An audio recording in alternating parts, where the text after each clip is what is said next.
Hello friends, मेरा नाम है प्रिंस साहू। एक बार फिर से स्वागत है आपका अपने यूट्यूब चैनल एग्जाम अलर्ट में। जैसा कि दोस्तों आप लोग जानते हैं कि जो यूपी टीजीटी और पीजीटी से रिलेटेड कट ऑफ का वीडियो मैंने ऑलरेडी एक पहले से अपलोड कर दिया गया है, उसका लिंक मैं डिस्क्रिप्शन में दे दूंगा। वहां से आप यूपी टीजीटी और पीजीटी की कट ऑफ देख सकते हैं और उसके बारे में जान सकते हैं। तो आज के इस वीडियो में हम बात डिस्कस करेंगे कि जो टीजीटी और पीजीटी में कौन कौन से डॉक्यूमेंट लगते हैं, कौन कौन से डॉक्यूमेंट आपको वेरिफिकेशन कराना पड़ता है और कौन कौन से डॉक्यूमेंट आपको बनवाना पड़ेगा इसके मतलब कि प्रोसेस के लिए। ठीक है, तो अगर अभी तक आपने हमारे इस YouTube चैनल को सब्सक्राइब नहीं करा तो सब्सक्राइब कर लीजिए और बेल नोटिफिकेशन को ऑन कर लीजिए ताकि किसी भी वीडियो की नोटिफिकेशन आपको मिले सबसे पहले और आप सबसे पहले हमारे वीडियो के बारे में जान पाए।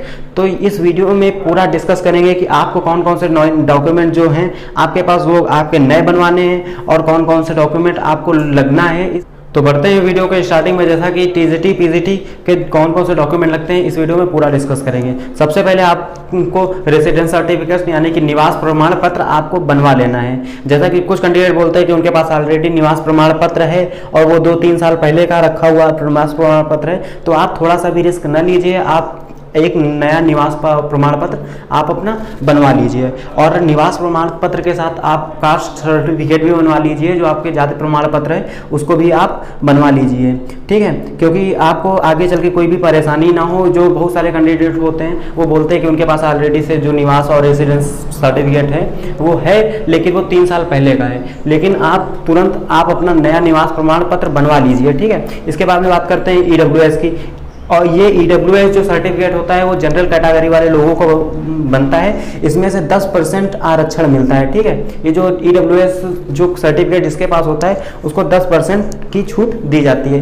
ईडब्ल्यूएस सर्टिफिकेट जो होता है केवल जनरल कैटेगरी के लिए बनता है, वो other OBC SC ST category के लिए ये ईडब्ल्यूएस सर्टिफिकेट नहीं बनता है। ठीक है, और अगर आप जनरल कैटेगरी से बिलोंग करते हैं, अगर आप जनरल कैटेगरी के हैं तो आप ईडब्ल्यूएस कार्ड अपना बनवा लीजिए। ये आपकी जो नियरेस्ट तहसील होगी वहां से आप बन जाएगा, वहां से आप इसको बनवा सकते हैं। और इससे एक फायदा होगा, आपको 10% का डिस्काउंट मिल जाएगा, 10% की इससे ही छूट मिलेगी अगर आपके पास ईडब्ल्यूएस कार्ड है। ईडब्ल्यूएस सर्टिफिकेट अगर आपके पास है तो आपको 10% की छूट मिल जाएगी। इसके बाद में जो आपका है, अगर ग्रेजुएशन की मार्कशीट, टीसी और मार्कशीट आपके पास होना चाहिए। जो आपके पास ग्रेजुएशन जहां से आपने की है उस कॉलेज से की आपके पास टीसी और मार्कशीट होनी चाहिए। ठीक है, अगर टीसी और मार्कशीट आपकी नहीं है, अगर आपने अभी तक कॉलेज से नहीं लिया है तो आप किसी भी कैफे पे जाके उसका प्रोविजनल निकलवा सकते हैं या कॉलेज जाके उसका प्रोविजनल निकलवा सकते हैं। अगर आपने अभी तक अपनी जो ग्रेजुएशन की डिग्री है वो अगर आपने नहीं ली तो आप कैफे में जाके या कहीं पर कॉलेज में जाके इसका प्रोविजनल निकलवा सकते हैं। इसके बाद में जो आती है आपकी बीएड की डिग्री, अगर आपने बीएड किया हुआ बीएड की डिग्री और सर्टिफिकेट आपका होगा। और अगर पीजी मतलब कि पोस्ट ग्रेजुएशन, अगर आपने ग्रेजुएशन के बाद भी कुछ करा होगा, आपको जो डिग्री लगानी है उसका भी आपके पास सर्टिफिकेट होना चाहिए, अनिवार्य है होना चाहिए। अगर आपके पास होता है तो ज़्यादा बढ़िया, नहीं है तो कोई दिक्कत की बात नहीं है। इसके बाद बात कर लेते हैं डिसेबिलिटी सर्टिफिकेट, मतलब कि दिव्यांग प्रमाण पत्र। ये दिव्यांग प्रमाण पत्र जो है, जो दिव्यांग लोग हैं, जो दिव्यांग कैंडिडेट है, उनके पास जो दिव्यांग सर्टिफिकेट होता है उसको अगर आपके पास नहीं है तो आप बनवा लीजिए, बहुत ही हेल्पफुल आपके लिए ये होने वाला है। ठीक है, इस जो ऑफिशियल नोटिस में फॉर्मेट दिया गया है उसी फॉर्मेट के हिसाब से बनवाना ताकि आपको आगे चल के कोई दिक्कत ना हो, कोई परेशानी ना हो। इसके बाद में आता है डॉक्यूमेंट अमेंडमेंट, मतलब कि डॉक्यूमेंट में संशोधन। अगर आपके किसी भी डॉक्यूमेंट में कोई कमी है या किसी फादर नेम या मदर नेम में कोई भी प्रॉब्लम आ रही है तो उसको सही करा लीजिए।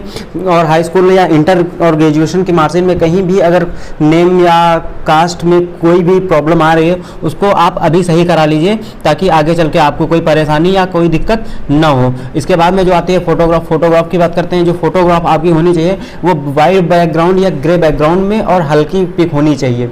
अगर आपके पास अभी तक नहीं है तो उसको आप एक पिक्चर क्लिक करा लीजिए ताकि कोई दिक्कत ना आए आपको और आप सही से इसका फॉर्म फिलअप कर सकें। इसके बाद में जैसे कि आपकी हाई स्कूल की मार्कशीट है और इंटर की मार्कशीट है उसको भी आप सही से रख लीजिए। अगर उसमें कोई भी प्रॉब्लम है या उसमें नाम में आपके कोई भी दिक्कत है तो उसको आप इससे रिलेटेड जाके वहाँ पर आप सही करा सकते हैं। अभी आपके पास टाइम है तो उसको आप सही करा लीजिए, नहीं तो आपके लिए आगे चलकर बहुत सारी प्रॉब्लम्स हो सकती हैं। इसके बाद में जो आपका आधार कार्ड है, आधार कार्ड भी अपना पास रख लीजिए और फोटोग्राफ फोटोग्राफ की बात बता दी, फोटोग्राफ आप अपनी क्लिक करा लीजिए।